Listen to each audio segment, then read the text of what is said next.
जी। अस्सलाम खान जी। वालेकुम सलाम, तशरीफ रखिए। आप बैठिए ना। कैसे आना हुआ डीसी साहब?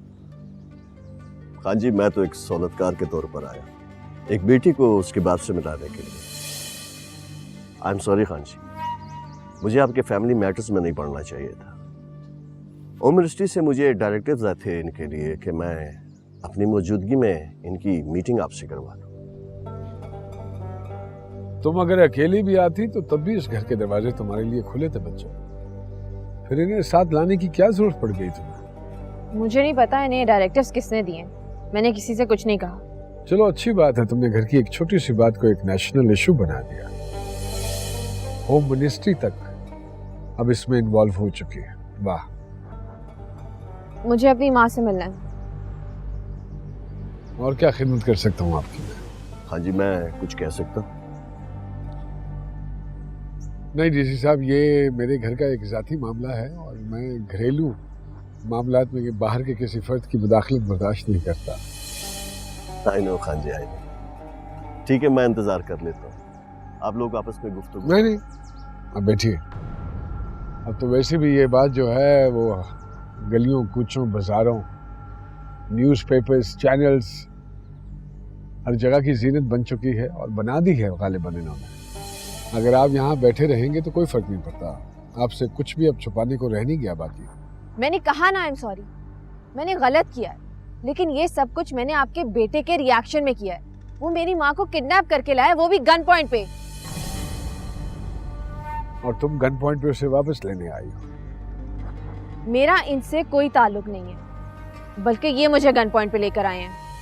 देखो बच्चे, उसने जो कुछ भी किया है उसको उसकी सजा मिल रही है, और जो कुछ तुम करोगी उसकी सजा तुम खुद ही भुगतोगी। क्या है मेरी सजा? ताजवर अब इसी घर में रहेगी। आप कौन होते हैं फैसला करने वाले? बीवी है वो मेरी। 20 साल बाद जाके आपको याद आया कि वो आपकी बीवी है? याद नहीं आया, तुमने याद दिलाया।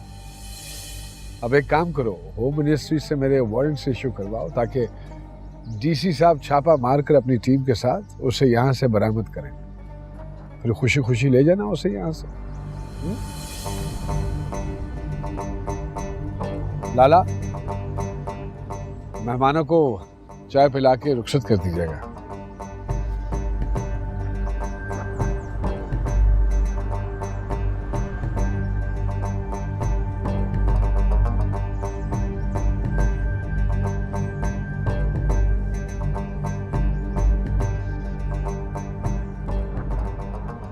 बेटी, हमारी बेटी पहली बार घर आई है, खालिद सर नहीं जाएगी। ओ ये चादर पहनाने के ड्रामे उस दिन कीजिएगा जिस दिन आपको चादर का मतलब समझ आ जाए। जानते हैं चादर होती क्या है? औरत की इज्जत, मान, तहफ्फुज। और आप लोग इसे यहाँ अपने गुनाह छुपाने के लिए इस्तेमाल करते हैं, औरत की पहचान मिटाने के लिए, उसे जिंदा दफन करने के लिए। इसलिए ये चादर नहीं, कब्र है, कब्र। और मैं अभी जिंदा हूं।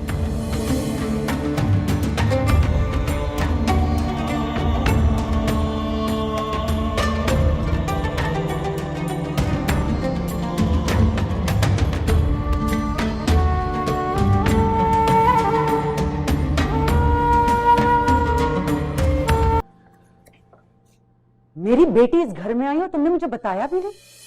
इस घर के मुलाजमों में तुमसे ज्यादा इंसानियत है। रो रहे हैं वो उसकी बेबसी पर। हाँ, उनको मेरी बेबसी नजर नहीं आ रही। अगर आती तो मेरे लिए भी रोते हैं। तुम्हारी अन्ना और गैरत के आगे तुम बेबस हो। इस तरह के लोगों पर रोना नहीं आता, गुस्सा आता है। मैं जालिम तो मजलूम, खुश। अपनी औलाद पे तो दरिंदों को भी रहम आता है। कुछ तो ख्याल करो, वो तुम्हारी अपनी बेटी है। नहीं, वो तुम्हारी बेटी है ताजमहल। वो तुम्हारी मोहब्बत में मेरी इज्जत को रोंद रही है। अगर वो मेरी बेटी होती तो किसी डिप्टी कमिश्नर के साथ मेरे घर पर छापा ना मारती। बच्ची है वो, और बच्चे ऐसे ही करते जब उन पे जरूरत से ज्यादा सख्ती की जाए। बच्चे वही करते हैं जिसकी उनको तरबियत दी जाती है। फैज की तबीयत के बारे में क्या ख्याल है? अपनी आंखें खोलो।